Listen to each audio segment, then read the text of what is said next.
اورنگزیب عالمگیر نے ہندوستان پر سب سے زیادہ عرصہ تک حکومت کی تھی۔ اس نے 48 سال تک حکومت کی تھی۔ اورنگزیب میں بے شمار خوبیاں تھیں، لیکن دو خوبیاں بہت زیادہ نمایاں تھیں۔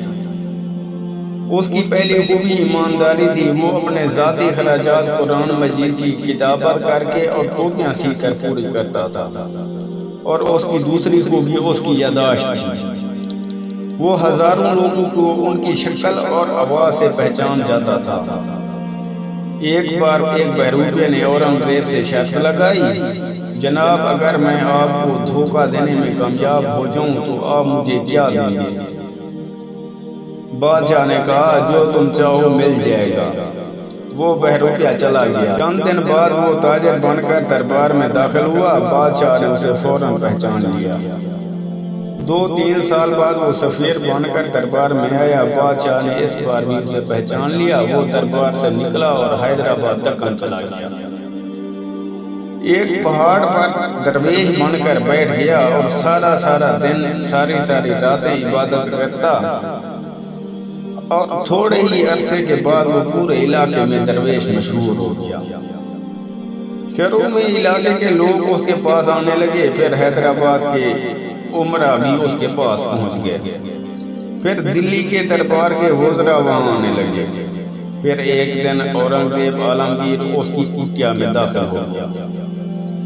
بادشاہ اس کی شخصیت سے اتنا مرعوب ہو گیا کہ وہ اس کے پاؤں میں بیٹھ گیا۔ بہروپے نے بادشاہ کو اس کے پاؤں میں بیٹھا دیکھا تو کہکا لگایا اور بولا جناب آپ نے مجھے پہچانا نہیں؟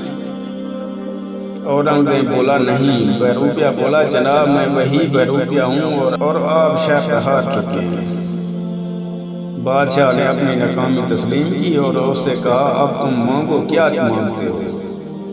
بہروپے نے کہا جناب میں نے جھوٹے منہ سے اللہ کا نام لیا، اللہ نے میرے فریب کو بھی اتنا اہمیت دی کہ آپ میرے قدموں میں بیٹھے ہیں۔ میں اگر سچے دل سے اللہ کو یاد کروں تو آپ تصور کیجئے اللہ مجھے کیا نہیں دے گا۔ بہروپے نے یہ کہا، بادشاہ کو سلام کیا اور جنگل میں نکل گیا۔ دوستو ہمارے حکمران، ہمارے سیاستدان جھوٹے منہ سے جھوٹے وعدے کرتے ہیں، لیکن اللہ تعالیٰ اور عوام ان جھوٹے وعدوں کے باوجود انہیں اقتدار کے تخت پر بٹھا دیتے ہیں۔ کاش یہ لوگ ایک بار یہ سوچ لیں کہ ہم لوگ اگر سچے دل سے عوام سے وعدے کریں اور ان وعدوں کو پورا کرنے کی کوشش کریں تو اللہ ہمیں کس قدر نوازے گا۔ کاش یہ لوگ ایک لمحے کے لیے یہ جان لیں کہ اللہ کی بارگاہ میں جھکنے والا سر انسان کو ہر بت اور ہر بت کی دہلیز سے آزاد کر دیتا ہے۔ کاش یہ لوگ صرف ایک بار سچے دل سے عوام کی خدمت کریں۔ مجھے یقین ہے اس ملک میں کوئی طاقت ان کے اقتدار سے ٹکرانے کی جرأت نہیں کرے گی۔ دوستو ہم امید کرتے ہیں کہ آج کی ہماری یہ کہانی آپ کو پسند آئی ہوگی۔